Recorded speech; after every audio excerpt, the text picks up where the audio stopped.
Hello, I am Samwise J. Morgenstern, and these are my adventures in time. This is the Hungarian Revolution of 1848. This is the unofficial 19th video in Project Revolution. Playlist link is in description. The Hungarian Revolution of 1848 was one of the largest 1848 revolutions and ultimately failed, much like virtually all of the 1848 revolutions.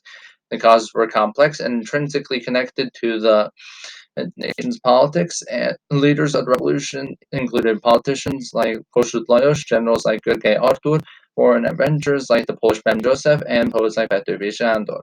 Ethnic Hungarians have been winning rights and prospering under Austrian rule thanks to their support of Maria Theresa and her successors. By 1848, the nation had even won the rights to its own parliament. The parliament was split into two factions now called the Széchenyies and the Kossuthites after their leader Count Széchenyi István and Kossuth Lajos. Széchenyi, as a powerful Hungarian noble, supported Hungarian nationalism and modernization under Austrian rule. He was responsible for Budapest's famous chain bridge. Kossuth was rebelled now and modernized later. You would think Kossuth would at least lose his job, if not his life, but the Austrian Emperor Ferdinand I had basically been bullied into giving Hungarians a parliament and was not considered a strong leader. By 1848, politics between the Széchenyies and Kossuthites had become quite adversarial with constant arguments, and European politics had turned upside down throughout 1848 thanks to rising nationalist tensions and famines across much of the continent. Erich Vanhaute called the decade the Hungry Forties. On March 15, 1848, various Hungarian intellectuals such as the author Petőfi Sándor and Yokai Moore made a historic meeting at the Pillbox Coffee House in Pest and agreed on famous 12 points.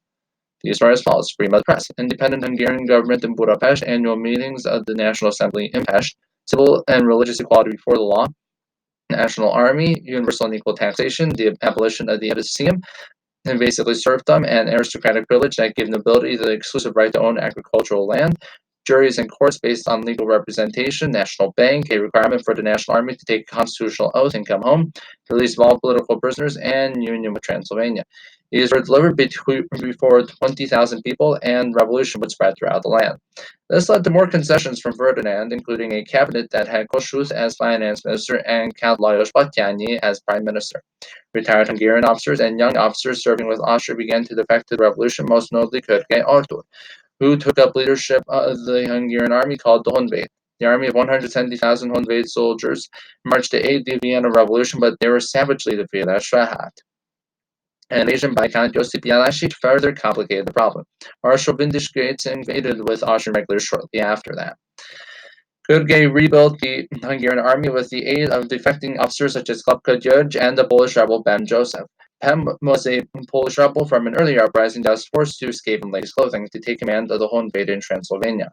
Gorgey assembled the Honvéd to attack Vindisgrates and defeated the Austrian army across the country, taking Transylvania, Budapest, and most of the country in a few short months. The new Austrian Emperor Franz Joseph I panicked and called for the aid of Tsar Alexandra II of Russia. The Honvéd lost many at Szeged, including Petőfi Sándor, who disappeared after the fighting. It was not long before the Honvéd under Gorgey was forced to surrender at Világos. Kossuth led exile in the Ottoman Empire, laying the blame for defeat squarely on Gorgey.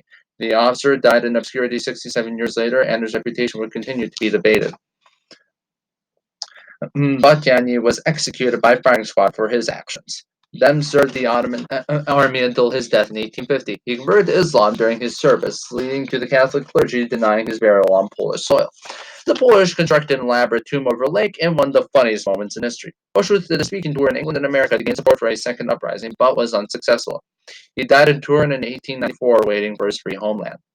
A police state was established in the aftermath of the revolt to keep Hungary silent under Austrian rule until 1867.